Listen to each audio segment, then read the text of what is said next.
Quake II is a first-person shooter and the sequel to Quake, developed by id Software and released in late 1997. It runs in the proprietary Quake II engine, and despite having little to do with its prequel, it's still a great example of an old-school shooter and something that every FPS fan should play at least once in their life. Quake II's lore doesn't focus around monsters and ancient beings anymore, and it's all about an alien race known as the Strogg. The Strogg are cybernetic creatures kind of pieced together from different species they've conquered throughout the galaxy, and they're dead keen on war with every other living thing in the universe. The story focuses on Earth's counterattack to the Strogg homeworld, led by a group of Marines codenamed Operation Alien Overlord, also known as Operation Fly to the Alien Home Planet, outmatched and outgunned. As you'd expect, the attack doesn't go too well and the Marines get their asses kicked. In typical id Software fashion, the story then revolves around a lone Marine heading into the thick of things to save the day.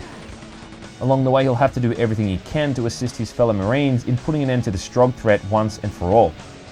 Instead of moving through the level in a linear path to find keys or items, most levels instead require multiple objectives to be completed before the player can progress. From realigning satellites to shutting down planetary defense systems. The game is split up between episodes of a kind, which are referred to as units, and backtracking between maps is frequent as new pathways are unlocked. Quake II continues the trend of fantastic, well laid out level design with lots of challenging and unique enemy types to murder along the way. The enemy AI was really advanced for its time, giving them the ability to duck and avoid certain projectiles. It does look a little bit silly by today's standards, how they just sort of crouch sporadically during a gunfight, but this was kind of impressive back then.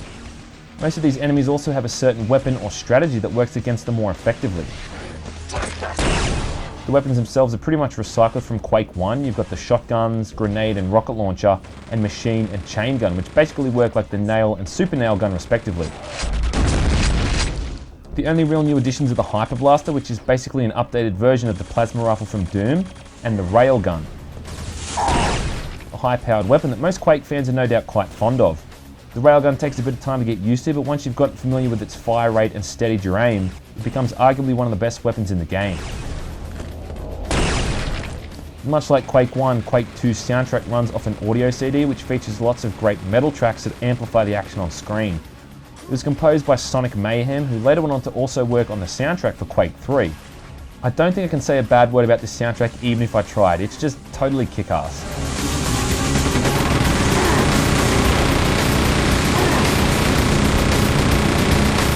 Now when you're talking about Quake II's graphics, it's definitely a decent looking game for its time, though there isn't really much difference between it and the Quake I engine. Don't get me wrong, I've got a lot of love for the Quake II engine, and it was the canvas for some of the greatest FPS games of all time. But aside from higher polygon models, they're really neck and neck in terms of overall appearance. I also think Quake I had a lot more variety in regards to the levels. Each episode really had its own unique textures and art style. Whereas in Quake II, it's just a series of very familiar looking military bases over and over. It's all these brown and green walls that look like they've got shit smeared over them at times. All the objectives are really generic as well, random shit about data arrays, defense grids and lasers. I often just find myself running around at random until the mission computer updates to tell me what to do next.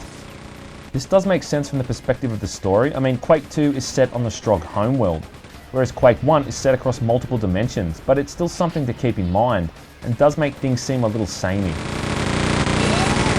My only other issue with Quake II is that all of the backtracking for mission objectives means that you're frequently returning to maps that you've already cleared. What this results in is a ghost town effect where you just kind of meander around these large, empty maps where literally nothing is going on, and it's kind of boring. This is slightly alleviated every now and then by a few enemy spawns here and there, but it's still a long way from Quake I's almost relentless enemy onslaughts. It's not an outright problem, but these moments just make me want to get back to shooting things. Quake II also eventually received two mission packs, The Reckoning and Ground Zero. The Reckoning was actually developed by Yatrix Entertainment, who would later also go on to develop Kingpin, another game which used the Quake II engine. They both had a few new weapons and enemy types, most of which are kind of gimmicky and not entirely useful. These mission packs are okay, I guess, though they're nothing to write home about.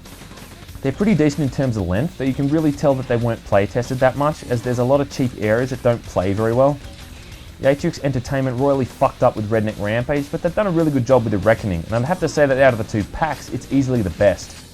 Though at the end of the day, they're still both worth checking out, and I'm not even sure if you can get Quake II anymore without it coming with these two expansions. despite sharing the same name, I really think that Quake 1 and Quake 2 are like chalk and cheese. It's one of those things that neither game is objectively better or worse than the other, and it's just going to come down to personal preference. The bottom line though is that Quake 2 is still a fantastic first-person shooter that deserves all the praise and acclaim it's received.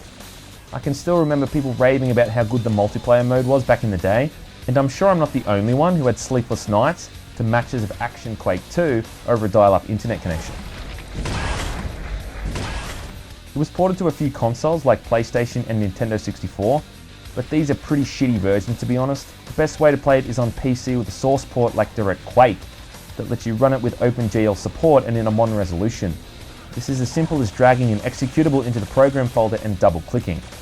And with the whole advent of supposed old-school shooters flooding the modern market at the moment, it's worth playing a game like Quake II just to see old-school shooters done properly.